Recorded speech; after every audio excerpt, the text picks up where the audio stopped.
This is Paul Kuhr from November's Doom, and we are about to discuss metal.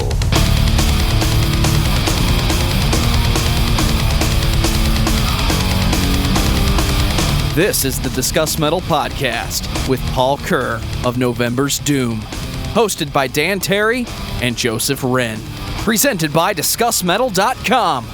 What's up, everybody? Welcome to the Discuss Metal podcast. The first episode. You might be thinking, Dan, you already have discography discussion. What the hell is this Discuss Metal shit? I know your website is discussmetal.com, but why are you doing another podcast? The reason is sometimes we like to talk to people, and it's hard sometimes to get these guys to sit down and listen to an entire band's discography and get back to us. Like, that's a lot of work for somebody that might be on tour, writing albums, doing their thing, doing their press cycles. So this is a podcast that is focused around interviewing people that have some relation to the show, bands that we've talked about on the show, or maybe not. We want to expand our interview palette, so we're going to be giving you guys the Discuss Metal podcast. You don't have to subscribe to a new podcast. It'll be on the same feed, and we've got a really cool one for you guys tonight as episode 1. We just got done talking to Paul Kuhr, lead singer of November's Doom, and this was a really fun conversation. Holy shit, dude. Just coming in hot like that. The episode goes out on Sunday. 3 days later, we're talking to Paul. What just happened? He's letting us know the stuff that we got wrong. He's letting us know the stuff that we got right. We had a great conversation about the band's career overall, which is amazing because we already did that last week, but now we had a better one. You know, we got to hear it from the horse's mouth and him explain a lot of this stuff. And it was really fun. It was casual. It was a great conversation. And I hope you guys really enjoy it. Let's get into our conversation with Paul Kuhr of November's Doom. Hello. Hello, Paul. Hey, what's up, guys? Hey, not too much. Are you still hearing yourself through your speakers now? There he is. You know what? I can. Yeah. Here, let me. I didn't know you were doing video. Let me turn this around here. Oh, yeah, that's cool. I can kind of hear myself, but I can't, like, through my headphones. I can't hear my own voice with Skype. I used to be able to do that. I don't know if that's something that they've changed or. It's really strange. Yeah, I don't usually hear myself. Whenever I do interviews from home, a lot of the time I don't hear myself through Skype. I can only hear myself now because Joe's running us through a mixer and through all, because like you're just seeing my video. You're not actually getting any audio from my Skype. We're sitting in the same room, but we set our studio up in such a way where there he is. Oh, I see. There you go. Oh, that's awesome. Yeah, it's kind of weird, but it works. No, you know what? I know how that goes because when me and the missus, when we play Xbox, we have 2 Xbox running and we have 2 TVs in the same room, sit next to each other on the couch. Each, it's the only way to do it. That's the dream, right? Oh, absolutely. Oh, she plays. We play Rainbow Six, and she's better than I am. So you can't screen cheat in that scenario. No, not at all. Yeah, my wife never. The only thing I could ever get her to play is like Mario Kart or something like that. Oh, she plays that stuff too. I mean, don't get me wrong. I mean, she's old school gamer too. So. Yeah, it works out. I'm trying to adjust this here, so you're sounding good to me. You're fine. Yeah, you're coming in real clear because you're using an actual microphone. I know, especially if you guys are doing like podcasts and stuff like that, you want the audio to be as good as it possibly can be. So absolutely, speaking my language, dude. Yeah. Where's he been? I know. Took me a year just to get him to get a regular mic for his house. Yeah. So you're in Illinois, but far enough away from us to be on a different time zone. Oh, okay. Where are you guys at? I don't even know. We're in St. Louis. Oh, okay. Yeah, that's not bad at all. Well, you're different time zone, but it's just by like this much. Yeah, we're really not that far from being able to just like drive up and see a show. You know what I mean? Like, shit, I haven't been to St. Louis in ages. The last time we were there, we played the Creepy Crawl. Oh yeah. Yeah, that place is gone now, but figures. We've done that to a lot of venues. Yeah, I don't think it was you, man. I think they sank their own ship. That's usually what happens. They had a list on their website of like 39 annoying things the bands do, and it just like pissed everybody off to the point where we're like, well, we're not going to come to your venue then. Like, see how well you guys do with no entertainment. Absolutely. So you listened to the whole episode? Oh, absolutely. Okay. Yeah. Nikki, my fiance, she goes, "Did you hear this podcast? These guys they listen to your whole discography." I go, "Man, who the hell would want to do that?" So yeah, I had to hear what you had to say, of course. Yeah, we've done it how many times now, Joe? 140. 140 on tape. Yeah. Wow. So that's basically what we do is we'll take a band and we'll listen whether we're familiar or not, and because like you may have heard our co-host Mike, who unfortunately isn't here tonight, he had to work, but he's the one that actually showed me November's Doom, and it was like years and years ago, and we listened to like Pale Haunt and Novella, like, and that was back at a time where we didn't like necessarily know there was like a whole bunch more albums, you know? Yeah. So we just listened to those and then like whatever new ones. But that's basically what we'll do is we'll take a band, we'll listen to all their albums in like a week or two, and then we just kind of give like our unvarnished, whatever comes out of our heads feelings about those records. So hopefully we weren't too harsh, but I got to tell you, man, I was thoroughly I am under no delusion that we can please everybody with everything we ever do, and I know that, and I know it's really hard to stay consistent and make people, especially when we've been around as long as we have, to make everybody happy for everything you do. I know it's impossible.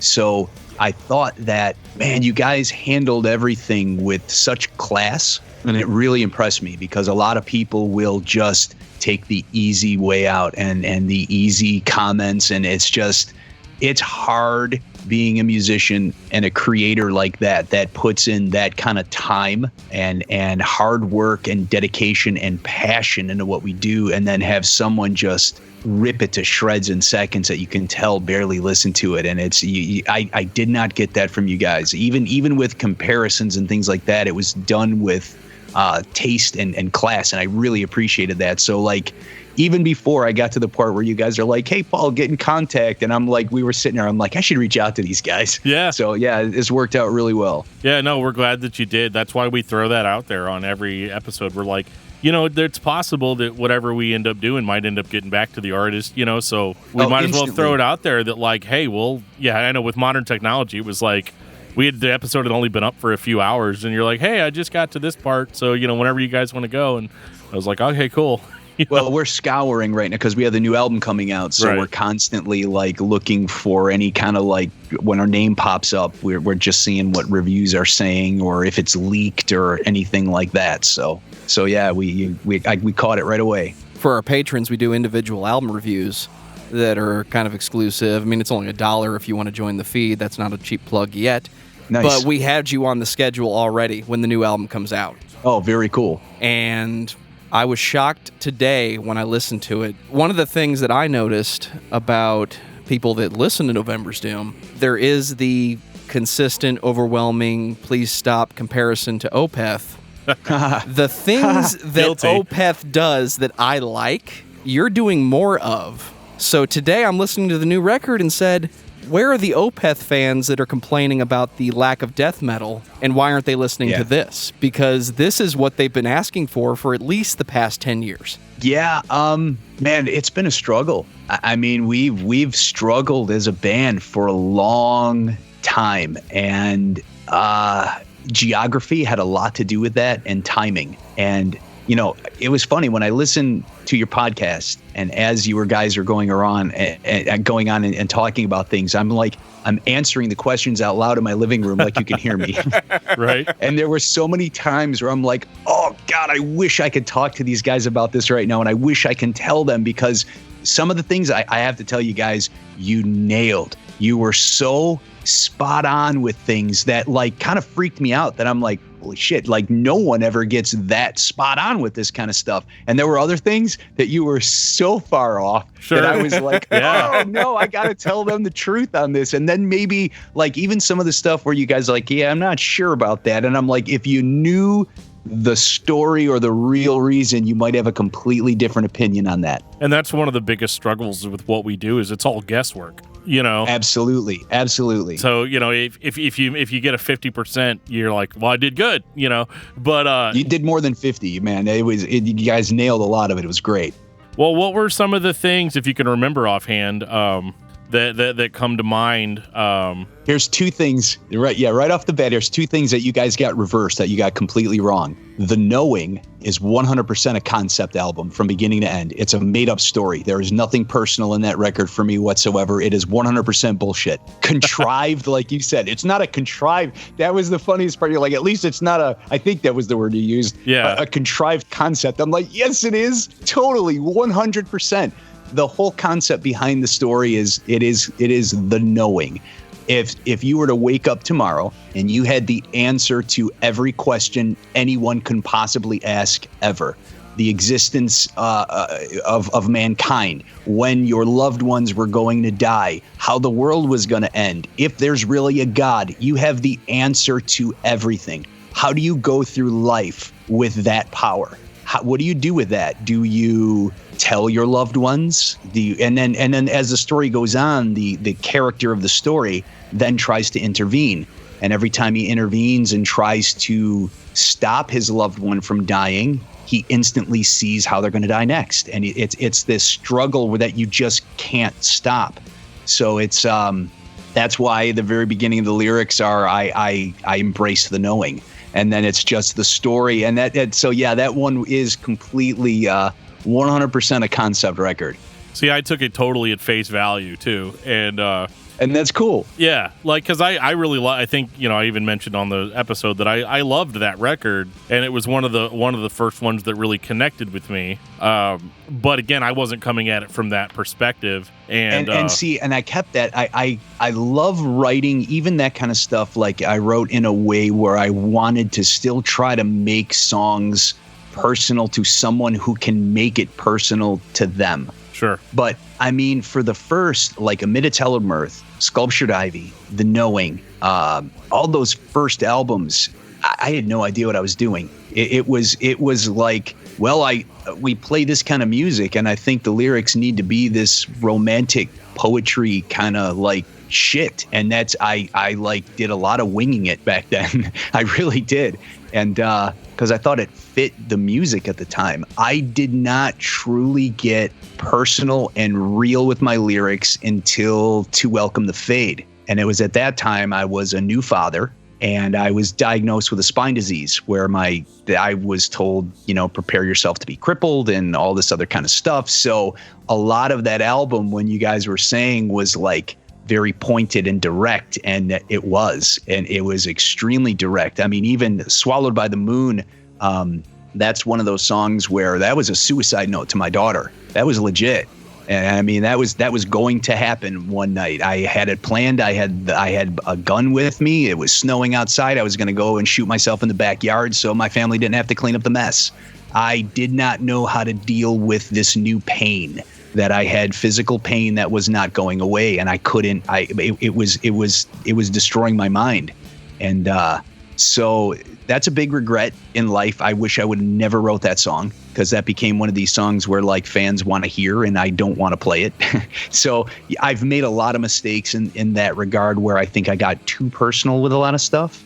So yeah, I get where like some of those songs at the time and on those albums come off as very, I don't know if amateur is the right word, but high school. Just because I didn't put that kind of thought into the words. I was just speaking through pain, what was on my mind at that moment, and I just needed to get it out because I needed some sort of relief. Yeah, and that definitely, I mean, you can kind of hear, like, because that's one of the things that I liked about that song is that you hear, it's weird saying, oh yeah, I liked it. This horrible dark time in your life I know. Really made me happy. Yeah, but no, it's all good. I'm past it, man. Right. Life is good. I have no complaints. Yeah, I mean, I've learned how to deal with it. So that song was, yeah, because I think I mentioned, I was like, yeah, it's a little weird, hearing him, say stuff like so directly, but at the same time, we're looking at a genre of music, on a whole that is very melodramatic, absolutely. to the point where like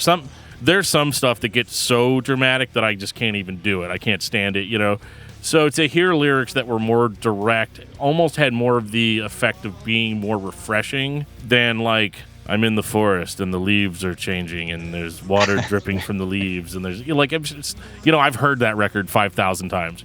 So to have something that was a little bit more tangible, a little bit more realistic, because I know we bagged on the lyrics a little bit where we're like, yeah, it seems like he's saying the floor is made of floor here, or man, you know what? I agree with you 100%. There are moments in writing where you hit that dry spot, that brick wall, and you just this fits, and then you move on with the intention of going back and possibly like editing your stuff, and then that just doesn't happen because you get busy. No, trust me, there are moments. I have my own cringe-worthy moments in lyrics and things like that where I go, what was I thinking? Oh yeah, absolutely, man. So no, I laughed when you said that because I'm like, called out on it because I know exactly what you mean. That line drives me nuts. Yeah. What was we don't do that song anymore. I stand alone in the company of none. Is that yeah? We don't even play that song anymore because I hate that so much.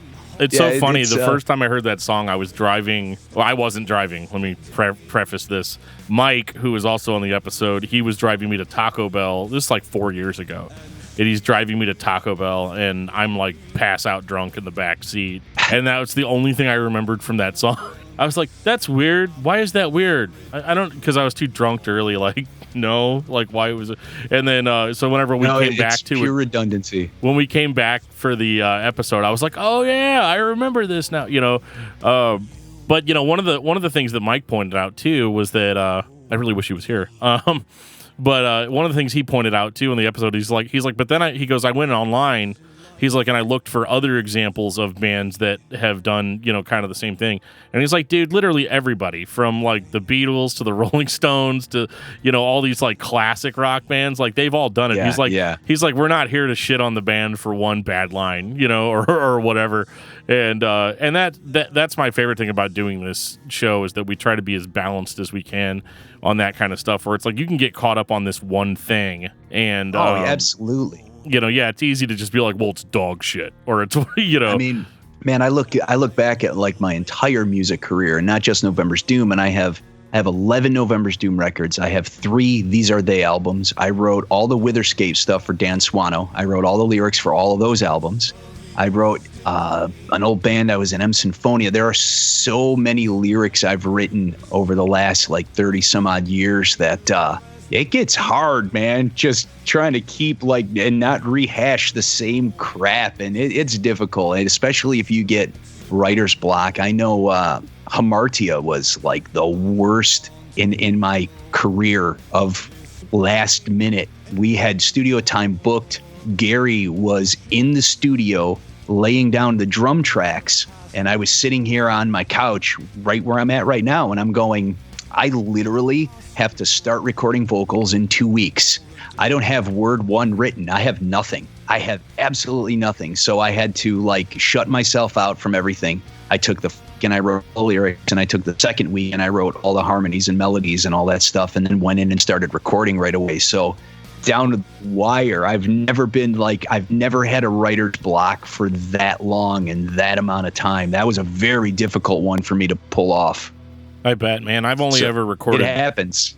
I've only recorded one album that was only 30 minutes, and that drove me nuts just trying to write lyrics for that, And it was too much. And I wasn't going to point out your own redundancy, but oh my god, dude, it definitely happens. Yeah, if anybody ever listened to my album, which I don't recommend you to do, but if you ever did, you'd be all like, "This guy made fun of me for being redundant," But hey, man, it's no, I get it, and there is especially you become more in the under the microscope from people when you get perceived in a different way. And we're kind of one of those bands that, and I know even I have like family members, not direct, but like cousins and aunts and uncles, things like that. And they, back in the day, they would walk in Best Buy and they're like, oh, we saw your CD for sale in Best Buy. You must be making so much money. Like people get this completely different idea of success when they see something like that. And I'm just like, money? I've never made a dime in this band. Are you kidding me? I mean, you want to see how much money I've spent out of my own pocket? Yeah. Exactly. On gear and microphones and paying. Yeah, it's ridiculous. So I think when a band like us, and we've been around for as long as we have, and we've put out as many albums as we have, you become one of these bands that are under a microscope. by a lot of people, and they pick things apart and they scrutinize and they really like get in there and dissect what you did. Like you get both worlds. You get the people who just don't give a shit, and they're writing a review for the record because they're getting it free, and hey, you know what? I get free music, so I get to, and those are the reviews that we get, and it's like November's Doom puts out Hamartia, and it's typical Doom death, and it sounds like My Dying Bride, Opeth, Catatonia, and Moonspell. And then right. I'm like, how do we sound like all four of those bands when none of those bands sound alike? Well, how the hell does that work?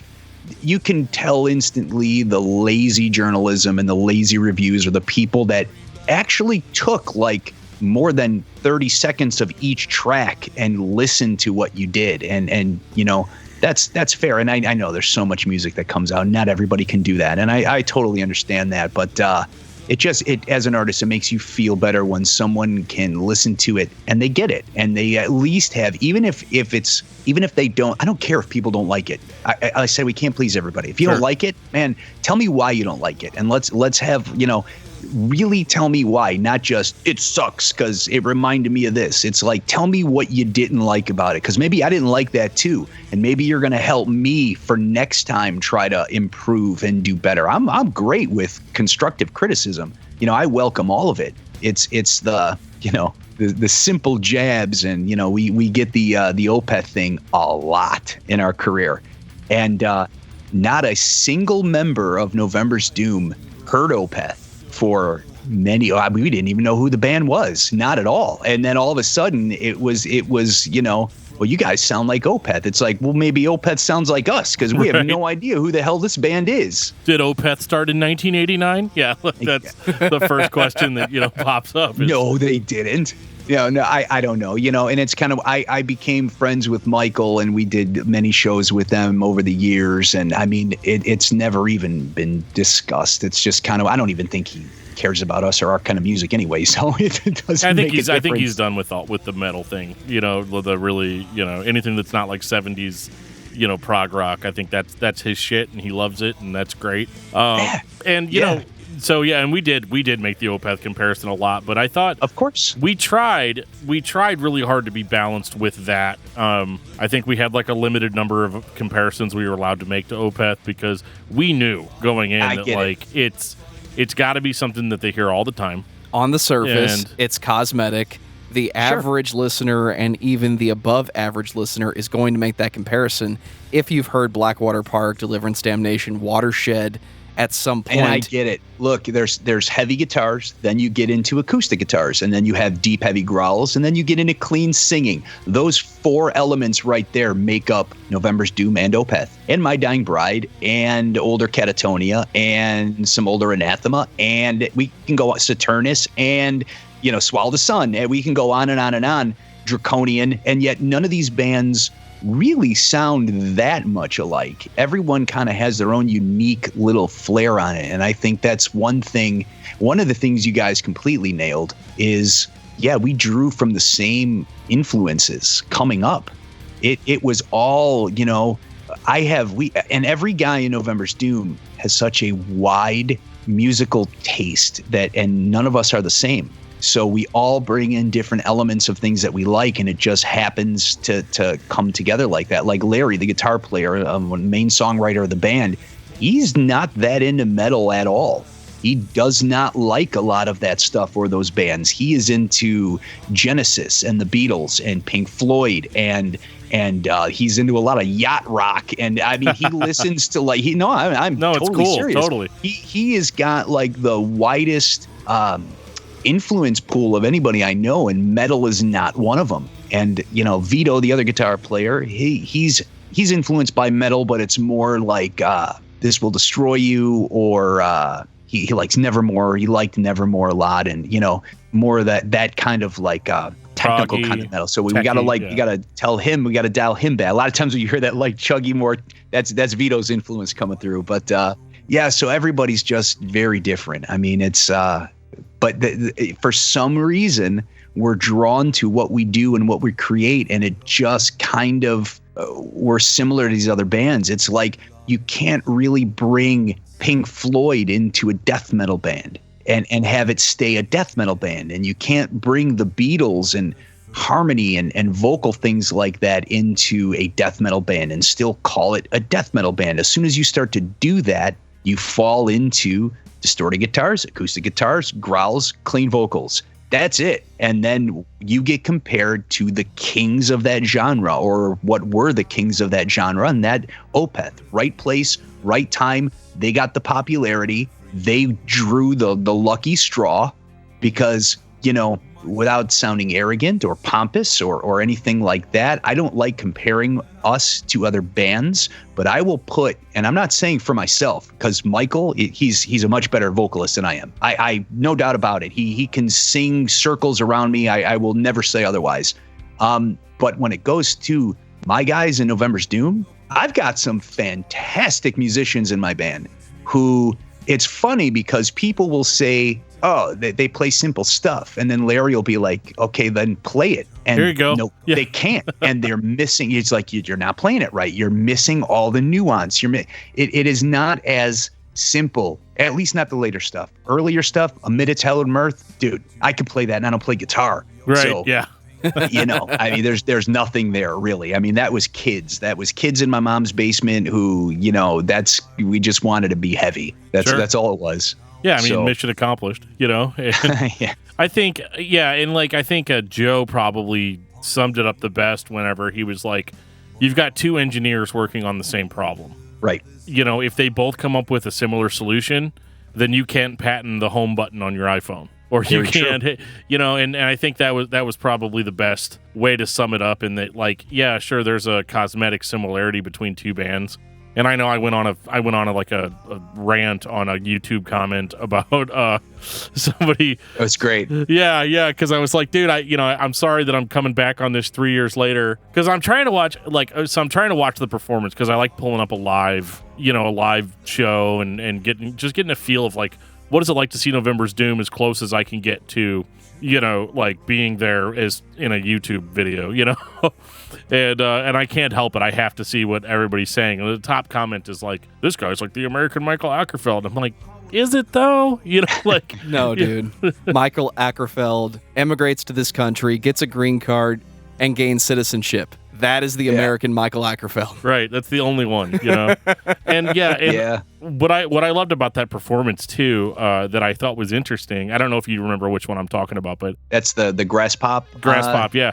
One of the things I love the most about that show is you're playing this music and you're smiling almost the entire time. And I love what I do, man. Yeah. And I've never seen that in this style of music, because everybody gets up there and they're just like, we're fucking metal, we're into it. We're all, circle banging our hair and, doing all this stuff. And it just comes off with so much cheese. And I was like, it's really refreshing to see somebody just doing what they want to do. They're happy that they're out playing. And that was one of the things that endeared me to the band the most, was just this idea of like, we're doing it. We're having fun. We're doing something that most other people don't really get a chance to do. How many people that have 11 albums? You know what I mean? Yeah, I know. And have been able to like travel the world and play some of the shows we have. We are a bunch of goofballs and complete nerds. And everyone, that's the other misconception. You're in a doom band and you're expected to be this miserable, somber, serious all the time. And that is so, if you watch any of those shows, you will see us go up to each other on stage, especially me, back and forth, and I'll get in Larry's ear or I'll get in Mike's ear, and we start having conversations on stage and we're laughing and joking around. And most of the time it's either talking about like the new Star Wars figures that are coming out in 2 weeks, or shit, Force Fridays tomorrow, man, and we're standing up here, we're going to fucking miss it. And I mean, we have conversations like this on stage, or we'll say things to each other to try to screw each other up. And it's just, we're goofy like that all the time. It's got to stay fun. Everything. The road is tough. That's what I hear. I've never had the opportunity. Man, it's rough. And when you get in a string of bad days in a row with travel and no sleep, and there's been many moments like the band where you're in a hotel somewhere and everybody's fighting and it's like, that's it, that's the end, we're done, we quit. And and then it takes a few minutes to like reel it back together. And because we don't do it for a living, this is not like our job. So if we don't have fun and we're not enjoying what we're doing, then what's the point? There is none. So we have to love it. Well, yeah, and the effect that has on family and spouses and kids and, you know, all that stuff. Like you're taking your vacation time off to go on tour, you know? It is difficult. My family's very supportive. I'm very lucky. My daughter's a very good singer. She sings on a few songs on Hamartia with me, actually, the female vocals here, and that's my kid. That's awesome. That's awesome. Yeah, she's really good. She's embarrassed. She's got a song on with another kid that she did, and it's like a hip hop kind of thing. The kid's rapping and she sings like the hook behind it. But oh, cool! It's got like over 200,000 like streams on Spotify. She's doing really well. You're so like I'm you're proud like of her. I've been doing it wrong all this time. Yeah. Yeah. What the hell? I should have found the most popular thing and done that. Yeah. She's quite talented. She's got more talent than I do. So hopefully she sticks with it and moves forward. But yeah, so she does on a few songs on that album with me. It's great. Well, looking back at the band's history, I mean, how hard was it to keep? Yeah, because I know you've had members swap in and out since. I mean, nobody can keep the same band together since 1989. You know how hard was that to keep the momentum going throughout different? You know, having to collaborate with different songwriters and different musicians. People all have a different view of what they think that the band should be. Yet Right. you're the original member, so you know how does all that work or in real life? It was very difficult at times, and at other times, fresh blood is good for a band because it motivates everybody again, and it gets everybody kind of. You see somebody else get excited about something, oh yeah, that is a cool thing, and you kind of get excited about it as well. Yeah, it was the last 3 records now, Nephilim Grove, Hamartia, and Blood White. It's the only time, like, in the history of the band where we've had the same lineup multiple times in a row. Up until then, somebody has changed with every single album. Like our old drummer Sasha, he left us and he joined Forbidden for a short amount of time. Now he's with Exorder. So wait a minute, is that Forbidden from the early 80s? Yeah. Wow. Okay. Yeah. Cool. He's a great guy, great drummer. So I mean, then we had to find, like, he was such a good drummer. It's big shoes to fill for us, and then we didn't want to take a step back in the drumming. That's the one thing that we've done from the very beginning is we raise our own bar and we set our own level of standard that we push really hard to try to cross our own bar every time. And maybe not everybody hears it, but we have our personal goals, and we never want to take such a huge leap forward on a record that's going to surprise people in a bad way. But like my goal sitting down for Nephilim Grove, I wanted to really work on my clean vocals. I wanted more harmony. I wanted more melody. I wanted more hook in the verses, not just the choruses. I put a lot of work into that this time than I have in any other record. So when you get new blood in, and that going around in circle to answer your question, I was finally able to do that for myself because we didn't have new members that we had to concentrate on to make sure that they were writing in the direction we needed them to, and they were going to play their parts the way it fit. We are to a point now with this lineup where we all trust each other, and we all know that everybody knows what page we're on, where they need to be, where their boundaries are. But we want you to push. Get as close to that as you can, maybe cross the line a little bit, and then we'll reel you back, or we'll say, you know what? No, that's cool. Let's go with it. Like, there's stuff on this new record that people aren't going to get, and they're going to think they're influences from places that they're not. And, the last song on the new record is called The Obelisk.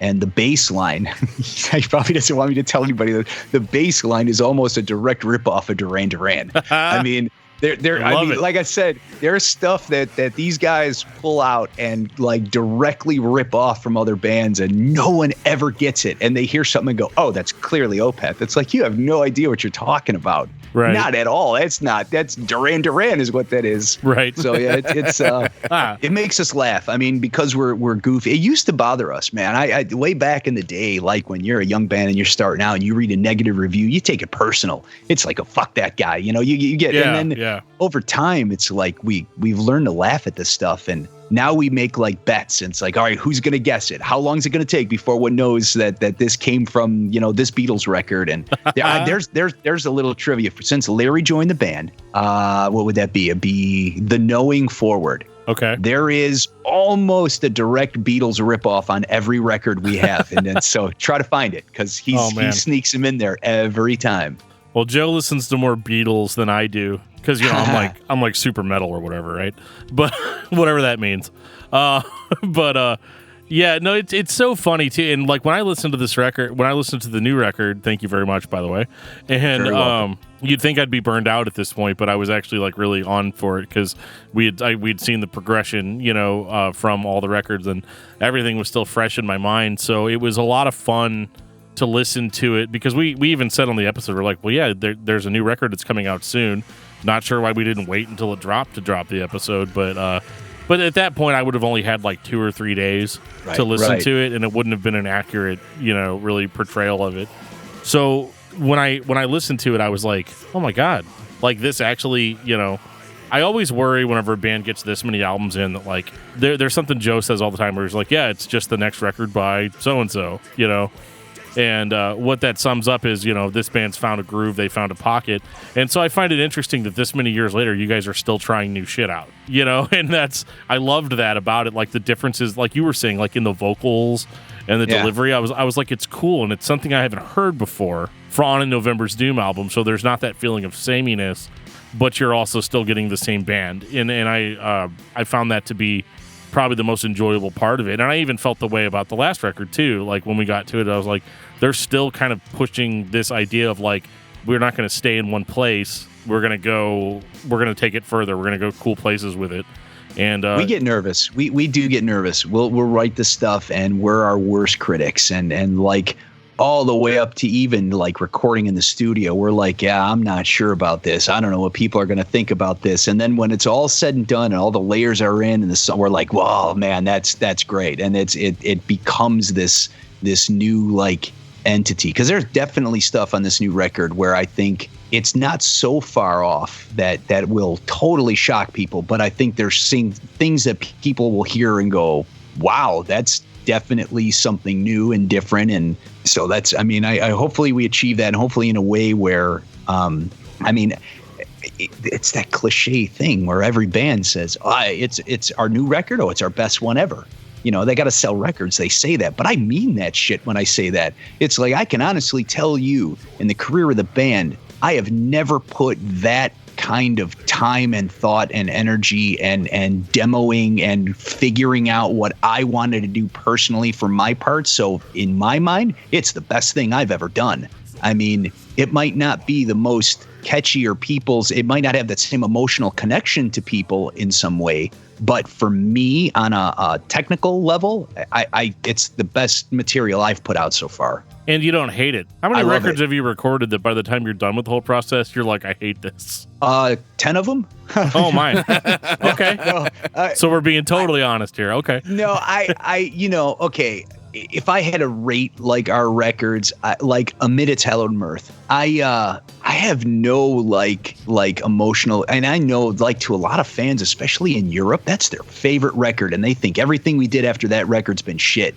And I have to laugh. I'm like, wow, I'm glad that's there for you, and I'm glad you have that record. So like we'll like play one song off of it occasionally live, and it's fun to do. It's super heavy, and I enjoy doing like a song from time to time. But like The Knowing's another one. I don't understand the popularity of that record. I don't know why people like that one that much. I really don't. And to me, and I say that, I guess my disconnect from that record, like my disconnect is probably different than a lot of people. It is about production. It's about the things that I wanted to have done in the studio, things I wanted different in the mix, that I can't listen to that record and enjoy it the way that a fan hears it. Sure. So there's stuff that bothers me so much. There are certain songs that I absolutely detest in our catalog, and that, but it used to be really hard. The band would get together when we had to pick a live set and come up with. Now I don't care. I tell the guys, yeah, whatever you guys want. Just tell me what we're playing and I'll do it. I don't care what it is anymore. It's too hard to sit there and try to pick and choose. I'm I'm proud of our entire discography. At the time in my life, I needed to do that. And, and I moved on from that. And we don't want to make, okay.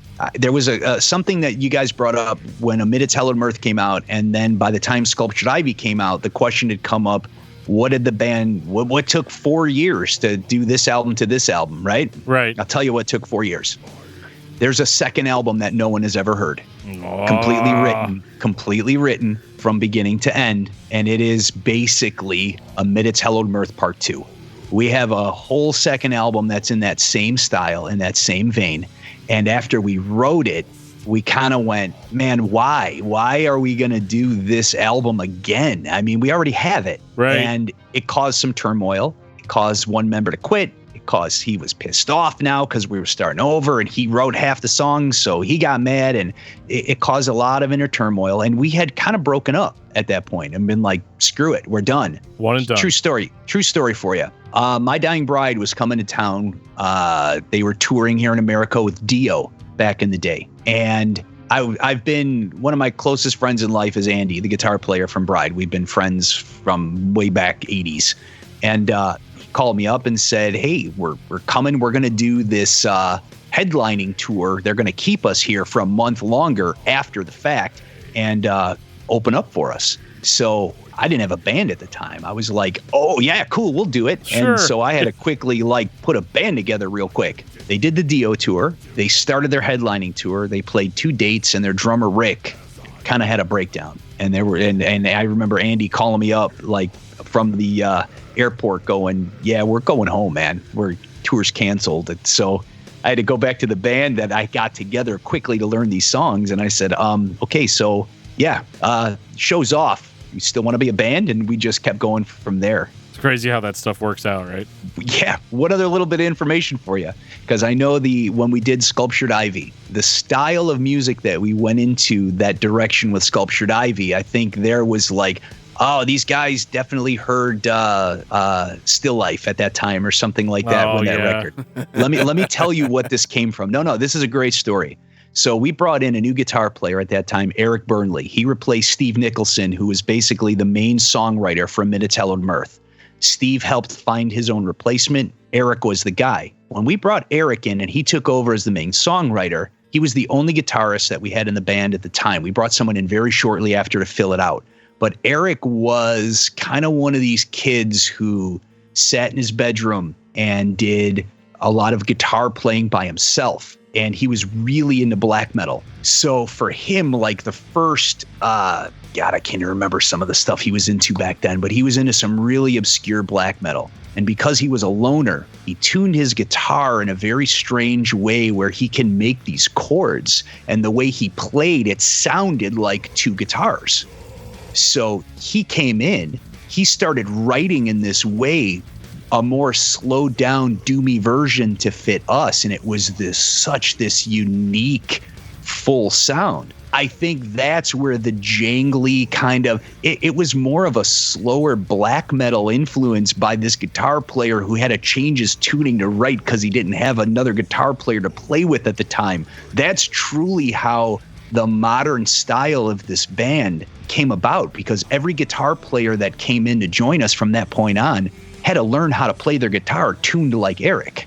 So it fucked everybody up for years down the line. And we still tune a little differently because of that. So it's our style derived truly from this odd tuning by a loner kid who was into black metal. And that's really where it came from. There was no influence from other bands like that at all, other than his unique way of creating chords that sounded like 2 full guitars. Sure. That's incredible. Yeah, I would have never really, I wouldn't have picked that up, just from listening. Absolutely. And see, that's the stuff, when I'm listening to you guys talk, I'm like, oh, there's a story I got to tell these guys, because, then they'll kind of get where that came from.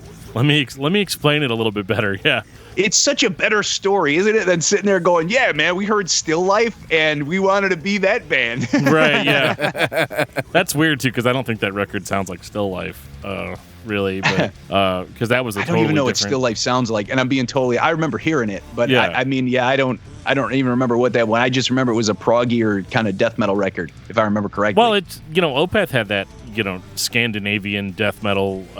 Because I used to joke that like their stuff really wasn't all that different than a lot of the Scandinavian death metal bands at the time. Yeah, it was like a little bit of black metal, a little bit of like folk melody with some prog. Like Opeth probably did the most prog stuff out of everybody, but like he even delivered in kind of more of a black metal rasp. He wasn't like, he didn't do the death vocals, like you do, like at that time. And we kept kind of ebbing and flowing on that as we were going through the discography, because I was like, well, but here you can say they sound like Opeth, but you're saying they sound like Opeth 5 years from now. Yeah. Versus, and so it was really hard. It was a really hard comparison to make, and we tried to justify it as much as we could, but after a while it just kind of fell apart. Like whenever you really listen to it, you're like, it's just kind of the same idea behind how in the late 90s everybody wanted to sound like Korn, or how everybody wanted to, and how all these bands were popping up in different sides of the world that all had kind of a similar sound but weren't necessarily influenced by each other.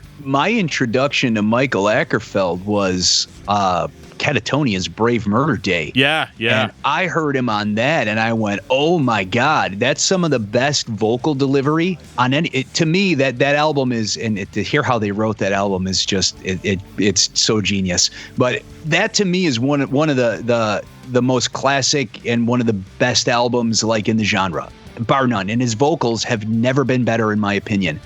And I only wanted to hear Opeth because of his vocals in that band. So in my opinion, and I know, God, he would hate to hear me say this because of how much he puts into his music, but man, he should have stayed with Catatonia. Although Catatonia wouldn't be the band they are today, but damn, I would love another album like Brave Murder Day.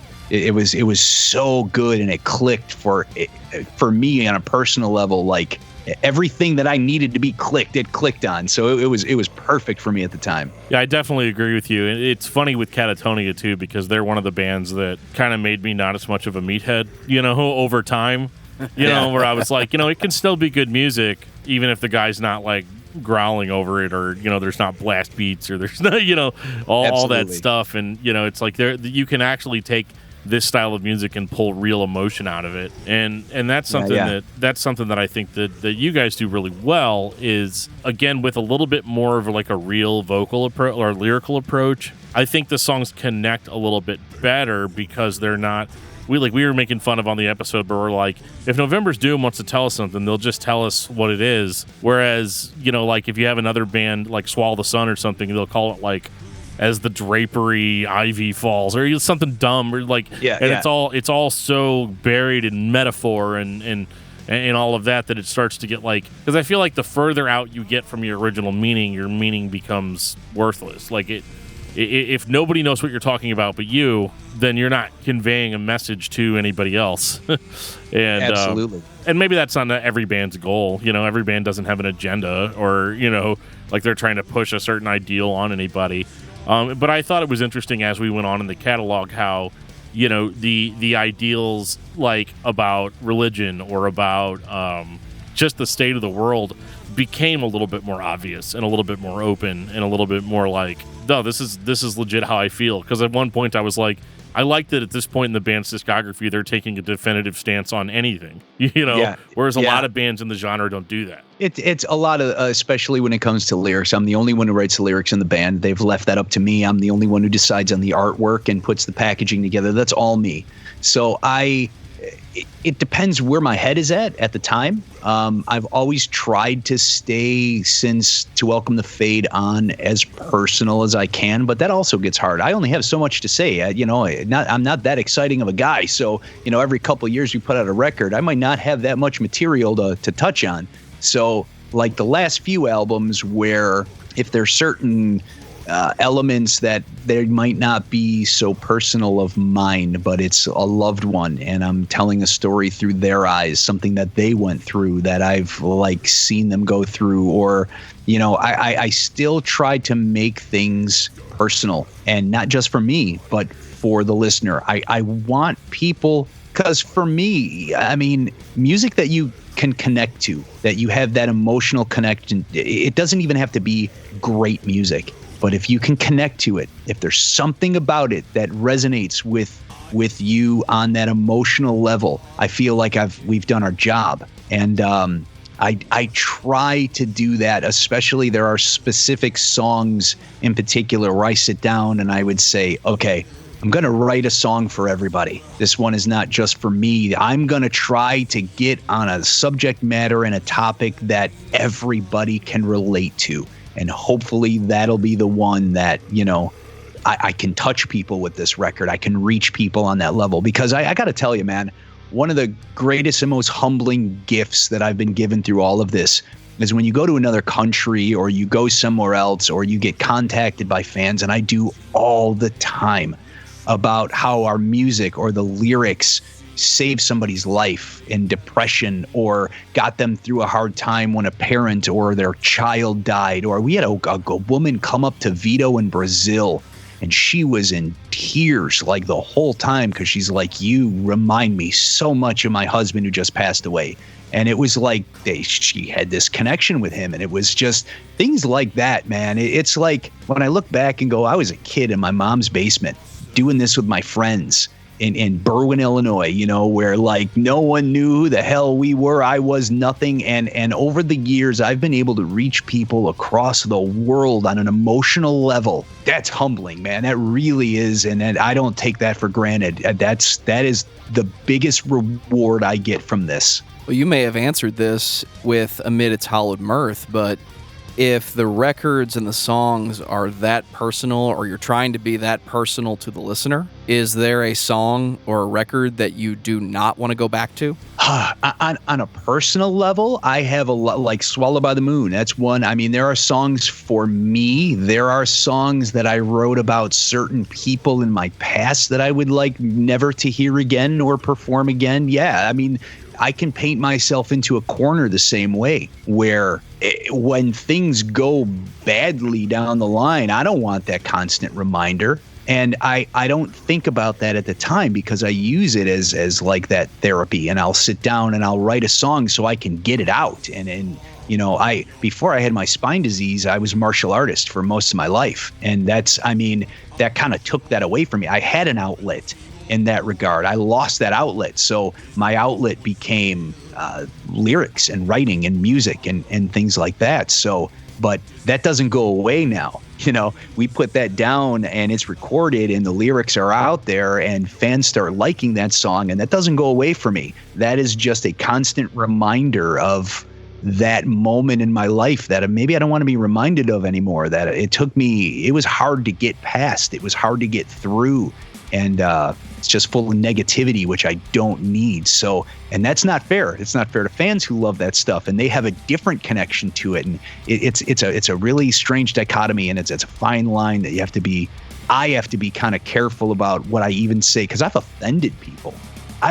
We've had fans and they're like, oh, this song means so much. And I'll be like, oh, really? I can't stand that song. And they get really mad at me and really offended because they have such a personal attachment to it. And I have to be mindful of that, and sometimes it's difficult. Yeah, I can definitely relate to that because, especially with like the nature of what we do on this podcast, we're always talking shit on someone's favorite band. You know what I mean? Oh, sure. Sure. At the end of the day, I'll say like, dude, your favorite band's your favorite band's your favorite band. Our opinions aren't any more important than anybody else's. We just decided to record them and put them out, but like it's not that like just because I don't like something doesn't give you the right to like something.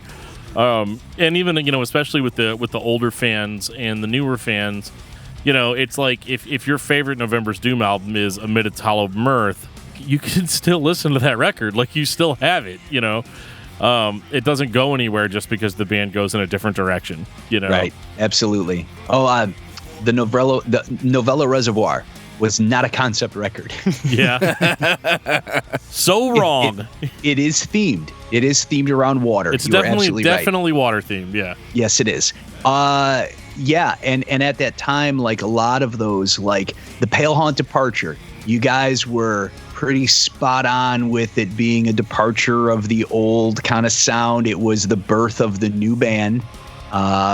It was a new era. It opened up a whole bunch of doors for us. If there was ever one album in our career that opened doors and put us on the map, I feel, and really maybe brought us from the C-level band to a B tier. It was probably the Pale Hunt Departure that really did well, and especially in Europe, that's probably one of our best-selling records overall throughout our career. It did really well for us. So yeah, you were very right on a lot of that record with your assumptions and stuff like that. That was impressive. So that was cool. That was definitely my favorite record out of, like a personal favorite. It's funny too, because I'll always say like, this is my favorite record, and then 2 albums later I'll be like, but this one's actually the best record, because there's the emotional attachment, and then there's the music critic side of it, Just like, okay, Catatonia, Brave Murder Day, it's my favorite record by them. Is it their best? No, it's not. But I have an attachment to that. So yeah, it's my favorite. So I totally get what you're saying there, 100%. In tonight's Requiem Inferno, I stumble on that title too, because that's not technically INRI, INRI, the tag above the cross. That's why it's in tonight's Requiem Inferno. I took those letters and I put it together. That's why that's such a stumbly title that's even hard to say, and I don't even remember. We just call it INRI. Yeah, that is a very religious-themed album. I was quite angry about a lot of stuff at the time. So, yeah, that one's pretty much spot on. That's themed around religion. Hamartia, that's themed around exactly what the title is, the fatal flaw of your basically your hero or your main character.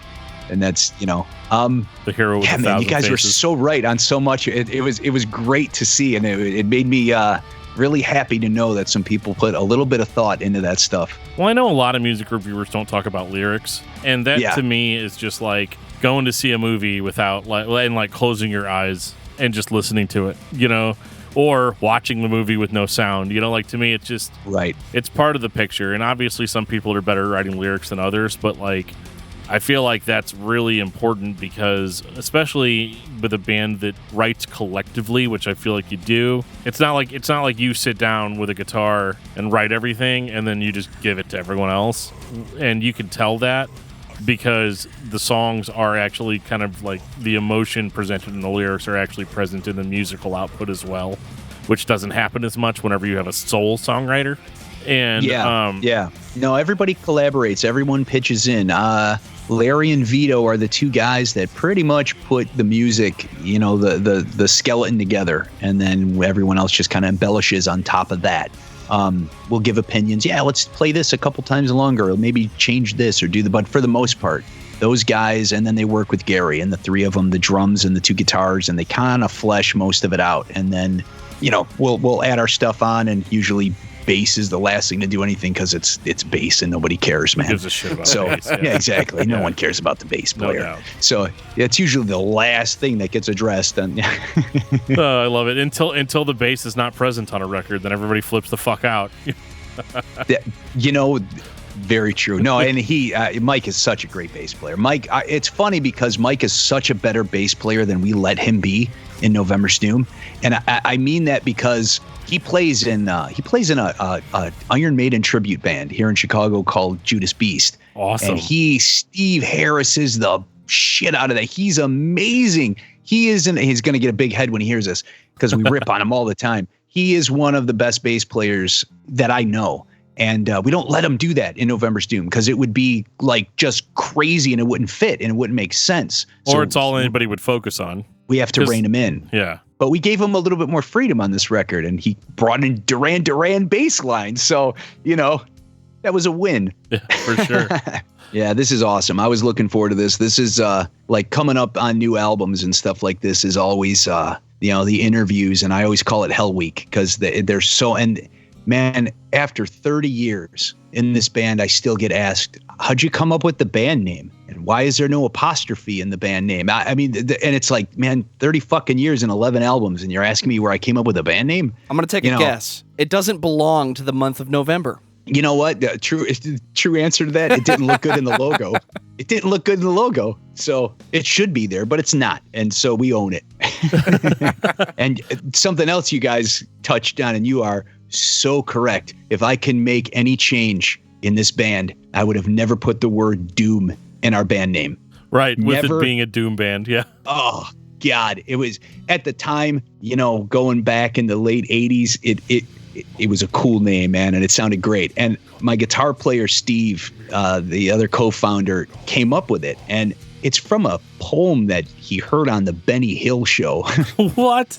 And I'm gonna misquote it, but it's something like, no birds, no bees, no flowers, no trees, no wonder, November. And he said, yeah, man, November's doom. It's the month that everything dies off for the winter. And we're like, oh yeah, that's metal. And that was the band name. That's awesome. Yeah, and that's it, man. It was that simple. But it came from Benny Hill, of all crazy things. But you guys owned it. Whenever you got to Pale Haunt Departure, I remember making a comment that I was like, they have fully leaned in to the potential of their name, image, everything. Couldn't get away from it at that point, man. It was ours. We were stuck with it. So yeah, we're gonna go with it. We may as well make the best of it. And there's so many bands that have similar names now, and it's just like, whatever. Okay.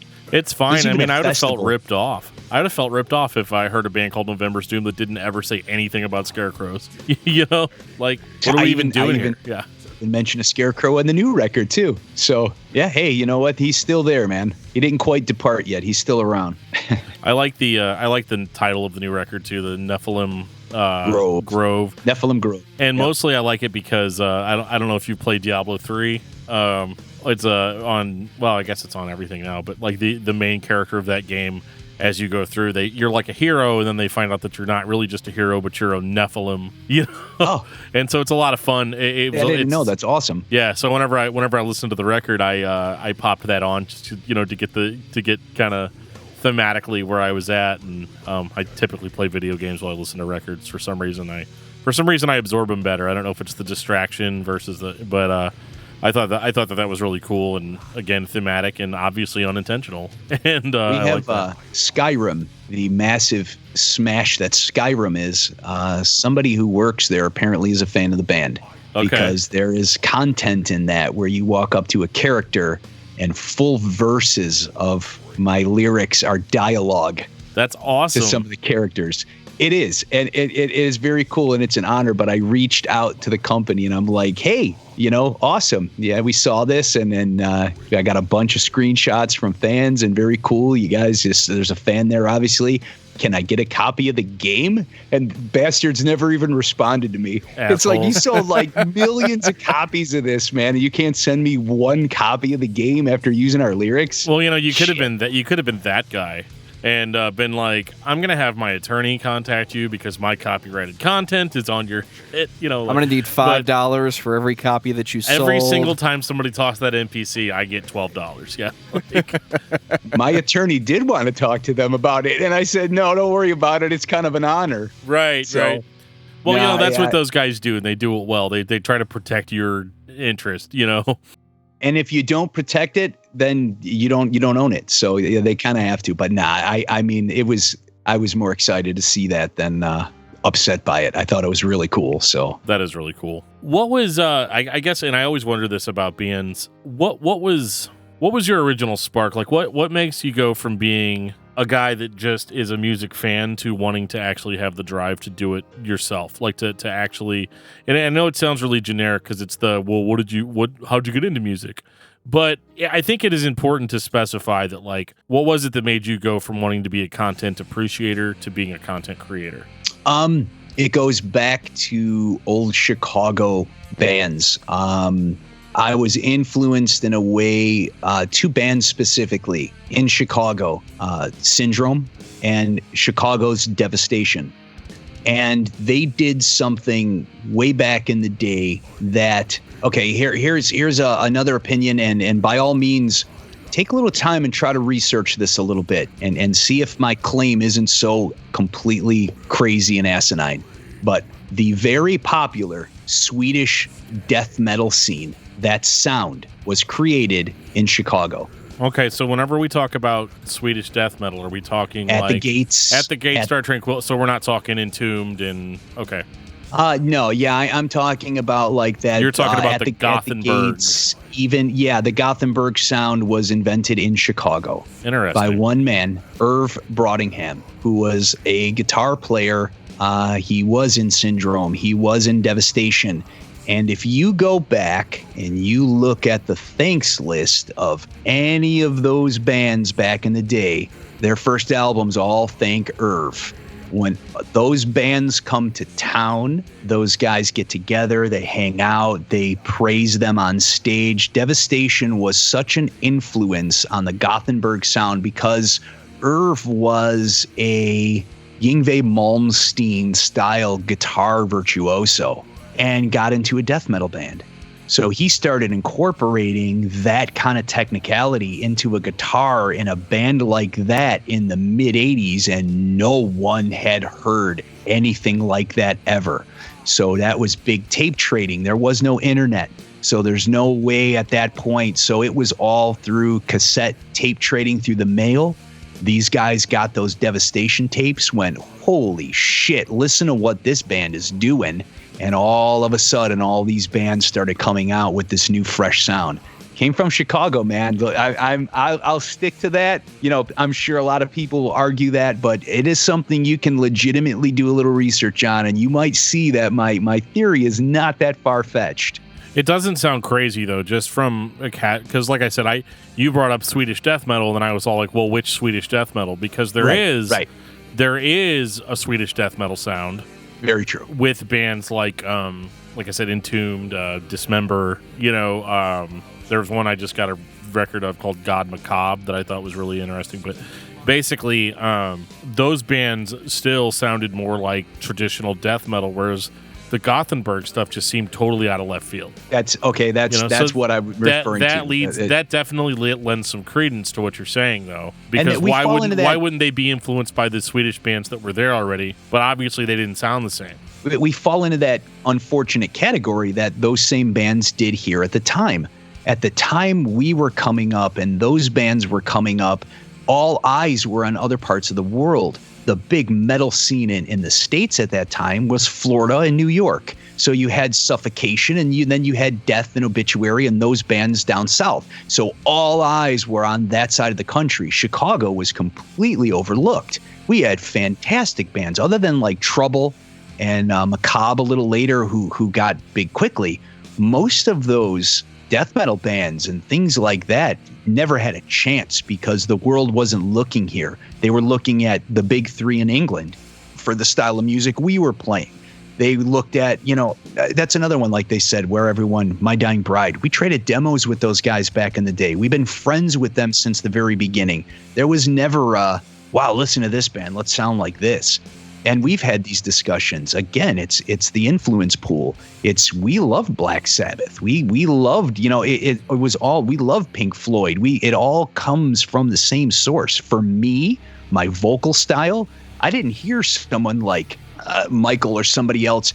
I listened to a band like Forbidden, and I heard Russ sing like the clean choruses in the thrash band, and I went, man, I want deep guttural growls like Grave. Or a band like that, and then I want to like sing like Russ, and I want that, and I like put my like influence. Well, I wanted something to sound like. The other thing is, you guys brought up the enunciation and the clarity of my growls. That is 100% like that's the Syndrome, Devastation influence from Chicago bands for me. Troy Dixler had this evil, deep sounding voice, and he was so enunciated and clear. And I always said, man, I want, if I've got something to say, people have to know what I'm saying. Otherwise, there's no point.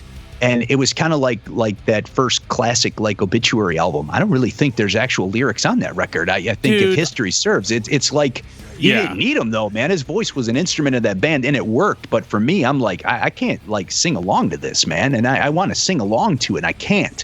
So my influences came from like weird kind of places, but hearing how great someone could be like Troy from Syndrome or Dwayne from Devastation and knowing that, hey, I know those guys and they're local and man, I could do this and I want to do this and I want to be one of those people too. And it came from that kind of mentality where I was just so impressed by something I had never heard before. I wanted to be a part of something no one heard before. And we unfortunately got heard too late down the line, where we didn't turn into the band that started anything. We turned into the band that copied everybody else, when that was never the case. Right. Unfortunately.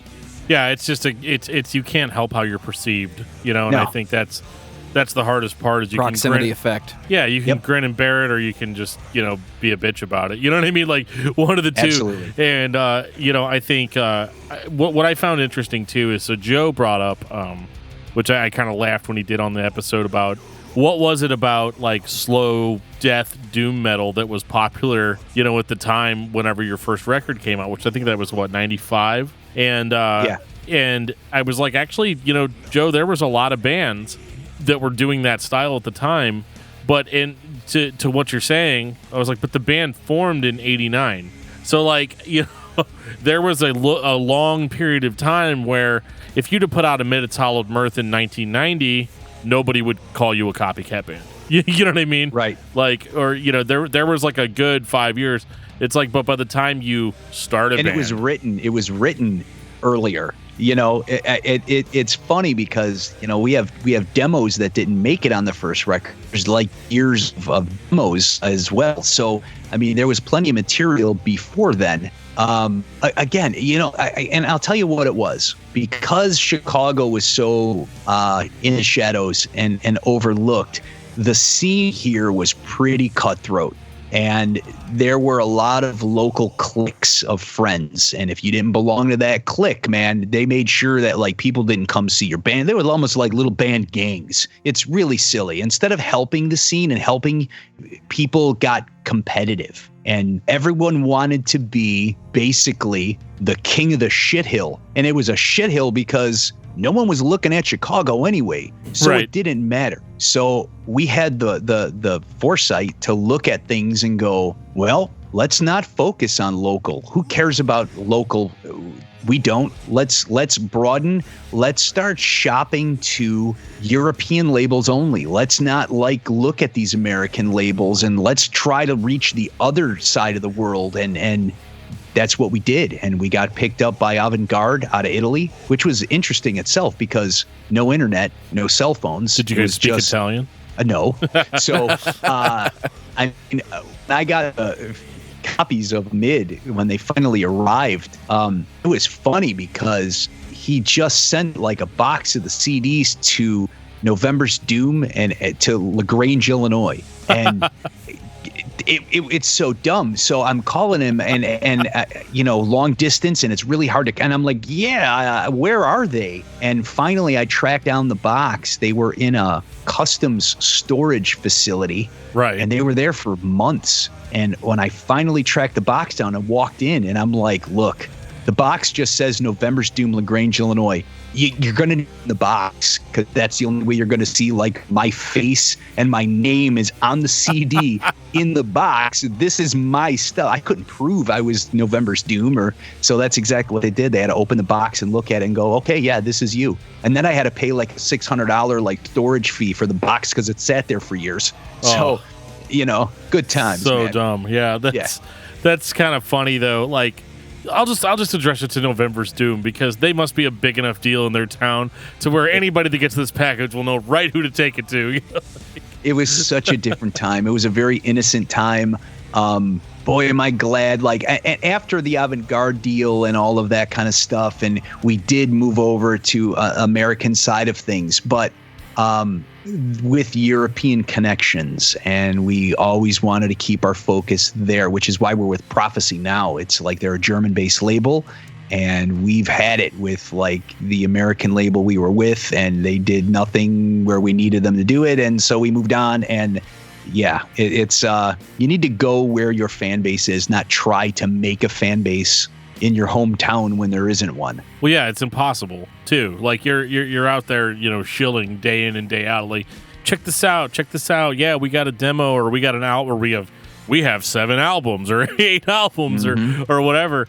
And just getting people to be like, oh, okay. And it's kind of shocking I think it's twofold. It's shocking how many people are into extreme metal now than there used to be. Because like back in the 90s, man, you were like really flipping a fucking coin, showing your stuff to anybody.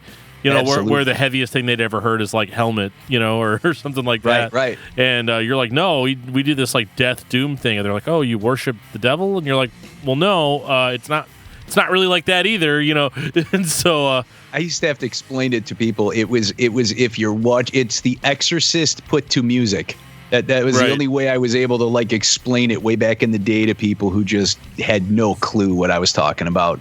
What was the so you were talking about the American label. We're not going to get into all that, but like basically like what in 2019, what does a label look like as far as like doing anything for the band that the band can't do themselves? That's a good question, because I mean we had multiple conversations about doing it ourselves and recording ourselves and putting it out ourselves, and why sign our rights away and why give somebody else and all of that. And there's good arguments on both sides.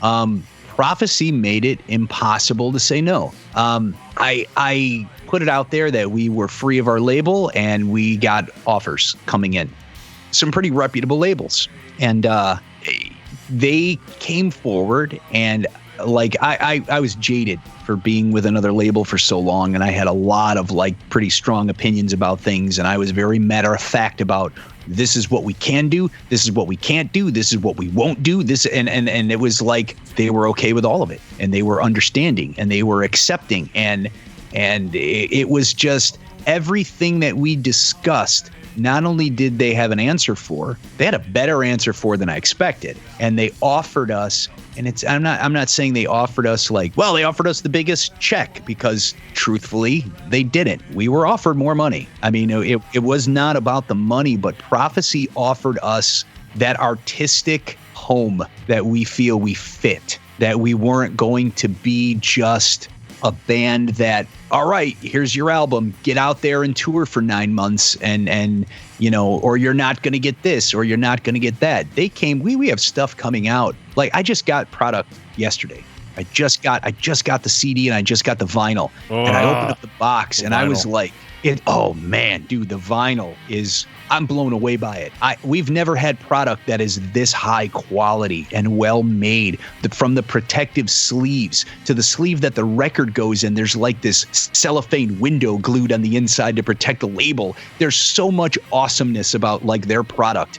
They put quality above everything else. Like we have a box set they're doing too that's coming that has an art book, like this big 48-page like leather-bound art book inside, and posters and a box with a foil stamp logo. I'm like a little kid. I'm excited about this. I mean, I couldn't do that myself. Joe, how much money did we make on the last month on the podcast? I was about to suggest that you just ship one of those to Discuss Metal, care of United States. I was like, we'll get it when it shows up. We'll see what we can do. Just write Discuss Metal, St. Louis, Missouri. We'll figure it out. Yeah. And then maybe 3 years from now, you could pay $600 for it in a storage facility. Except my picture's not in it. This vinyl is warped as fuck. I don't know if it got hot or what.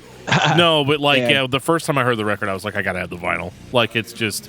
We live in we live in this weird age right now where everybody was like, no, fuck you, digital. We want actual, physical copies. I'm sure that helps. It does, but it's not nearly as much as it used to be. People like vinyl because they like collecting, and if you're going to collect something, fuck the CD because the artwork's only this big. You get nice, awesome, brilliant, gorgeous artwork, and vinyl is just a nicer package for people. And this, like, it's a double vinyl. I think it's 180 gram. It's real thick, real heavy, and it's 3 songs per side. It's a 9-song album. So the 4th side, we did an etch. So it's got like this etching of man. It when you see this thing, man, it's incredible. I'm blown away at how awesome this is, and that's what Prophecy gives us, and why we didn't do it ourselves, because I don't have the means. We don't have. You'd have to do a crowdfund to get that. And I don't want to do that, man. I understand 100%. Like, because it's crowdfund is like you probably have the fans for it, but there's a certain sense of like, are we just begging people for money? Like I get it.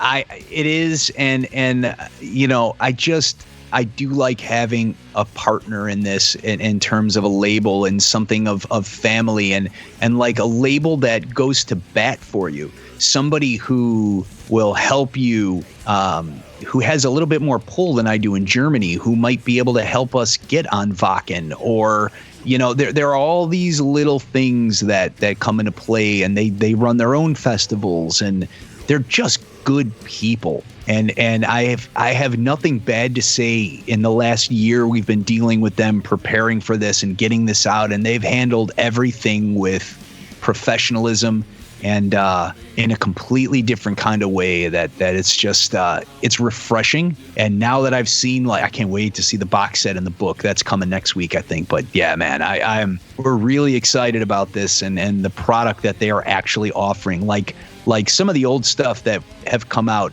we felt bad about, the vinyl feels a little flimsy. It's not like the highest quality record it could have been. Like some labels will cut corners just so they can still charge you $25 about that vinyl, but they're getting it made for $10.95 instead of $14.95, and they want every penny out of that profit they can. Prophecy doesn't do that, man. They want you to have the highest quality piece they can give you for the lowest price, and they're just awesome people. Well, yeah, because it doesn't help them if they're just basically pressing the CD version to the vinyl or MP3 version to the vinyl, because we can hear that. Like us asshole music critics, yep, we'll put you on blast immediately about shit like that. Dan Swano, he does all our mixing, and we have a different mix, different master for the vinyl, for the CD itself, and there is a different master for the digital download stuff. So they are all specifically mastered for their medium. That's awesome. Thank you for that. You're very welcome. For the label especially, they want to put out such high quality product that whenever people are like, hey, anything that comes out from this label is good shit. Yeah, absolutely. Oh, man, and remember back in the day, maybe not. I might just be too damn old, but when Earache was a label and they started, I went to the store, and if it came out with the Earache logo, I bought it. Oh, yeah. If I knew who the band was or not, I knew I was in for an awesome record, because they were only putting out quality for a long time.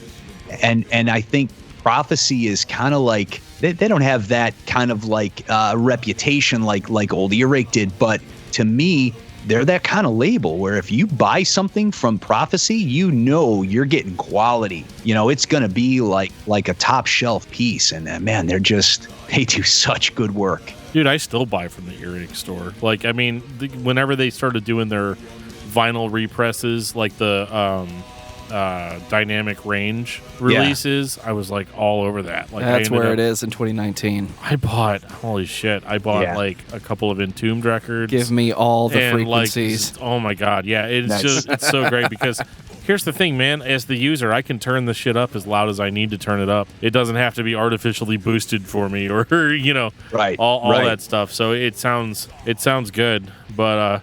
Last thing I bought from Earache was Woods 5, Woods of Ypres.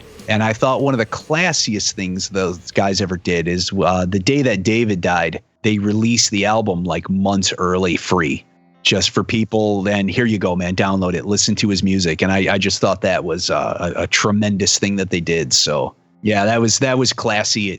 I know a lot of people bag on that for a lot of decisions that they've made, and I know bands that have been signed to them and dropped from them and have nothing but bad things to say. I thought that was classy, man, and I thought they didn't get any credit for doing that, and I thought that was awesome.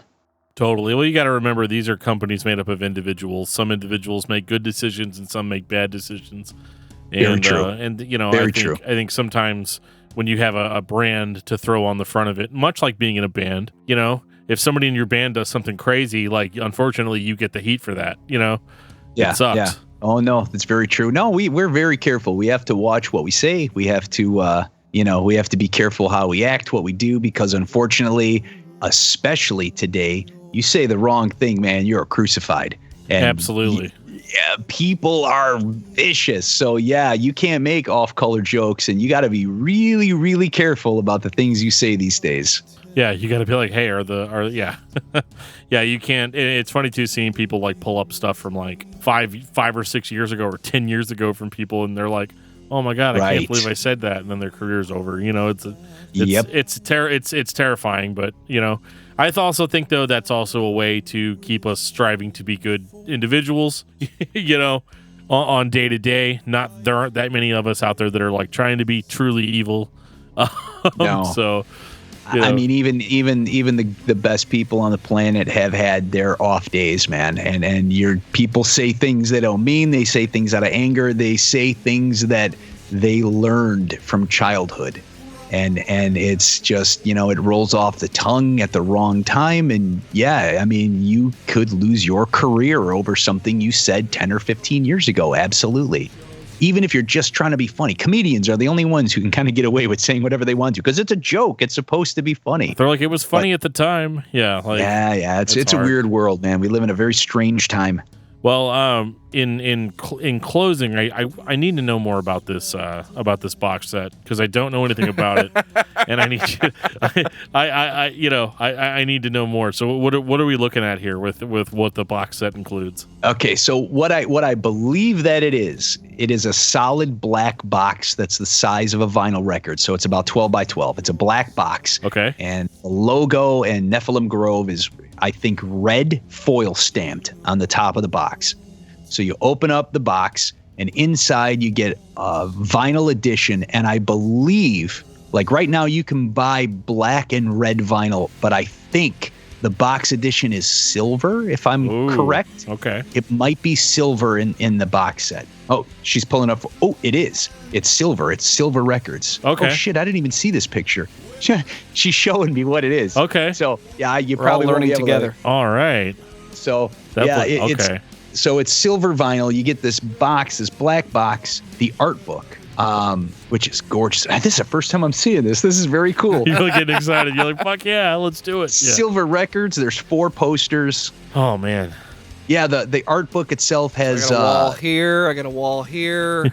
Yeah, we'll be the art good. book it's got 2 discs in it. The one disc is just the regular album, and the second disc is just the 2 bonus songs. But I sent you guys. I just tacked them on at the end of that. They're the 2, I appreciate mixed that. versions of that stuff.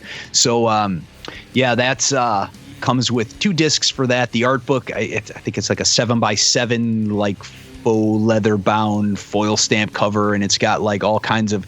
There's a lot of images like concept art sketches that the artist did for the cover. There's a foreword in there from Dan Swano. There's a lot of band photos. It's just this really cool like little collector's little coffee table book kind of thing. So Nice. yeah, the posters. There's only 300 copies of this thing available. She's showing me. So yeah, there's 300 of them total. It's very limited. That's cool. So on the podcast, we refer to that as the holy fucking shit edition. Yeah. Yeah, I said she just showed me that picture. I haven't even seen what's like the package actually looks like. Yeah, I designed all this stuff and I sent it to him piece by piece, but I didn't see like that picture of all of it. And I'm like, wow, looks amazing. That is really cool. It's definitely a different experience when you're seeing it, and you know it's a real thing. It's not just a concept anymore. So that is so cool. Paul, thank you for taking the time out to talk to us tonight about all this stuff. Like, dude, I am not above reproach. Like, if I fuck something up on that episode, I expect you to tell me, No, man, you guys did such, and that's really why I wanted to reach out. I was so impressed with that from beginning to end. And I was like, man, this is, I really, you guys have no idea how much I appreciate that. The way you handle even comparisons and things like that. You do it in a way that is different than most anybody else that I've heard discuss our music or review our music. And it was done the way I wish everybody would like discuss music. It's you made a fan out of me. I'm gonna listen to everything you guys do from this point forward, because yeah, man, I it's not often I can say I really like these journalists and how they review things. And sure. But yeah, man, you guys are awesome. I really appreciate what you did for us. Any kind of I like around this time we had a new album coming out, and it wasn't even about the new album. I was like, well, what the hell? Holy cow! Yeah. So, well, it's awesome. funny. It's funny because we put November's Doom on the schedule for November of what was it, Joe? 2017. Yes. And so when I said at the beginning of the episode, like, we've been putting this off for 2 years, like, that was no joke. We have had a little bit of trouble maintaining co-hosts because what we ask people to do is kind of like tough, like, especially like when a band's not good.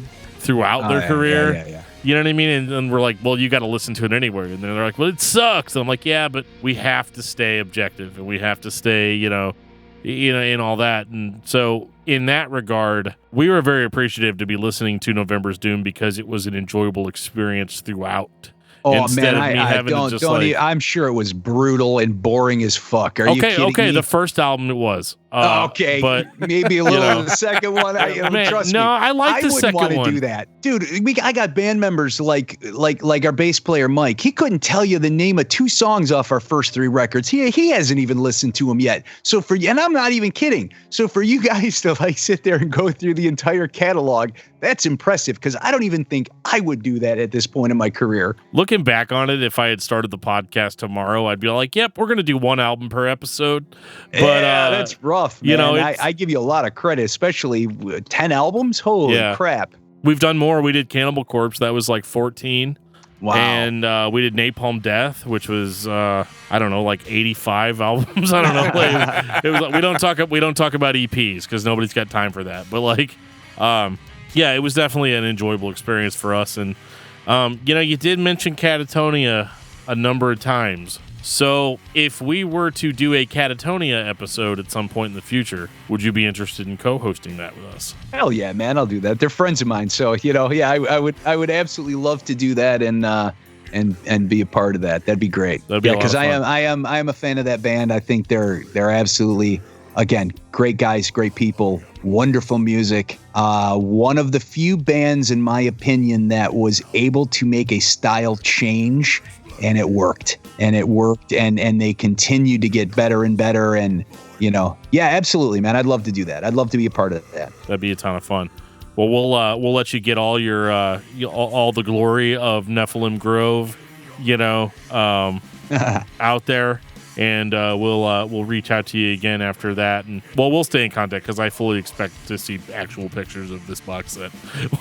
Absolutely. So absolutely, we'll stay in contact, and I can't promise you anything. Let me see what we get in, and don't worry about that stuff. I do, I'll see what I can do for you. Pictures at least, I love all that stuff. So, Paul, thank you so much, and I guess Joe, is that where we're ending the official segment? Sure.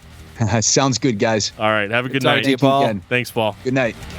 That was our conversation with Paul Kuhr of November's Doom. Joe, how are you feeling after that? It's interesting to me anytime we do an episode and we joke amongst ourselves. The band's eventually going to hear this, right? Like, this is something we should or shouldn't say because they're going to hear about it.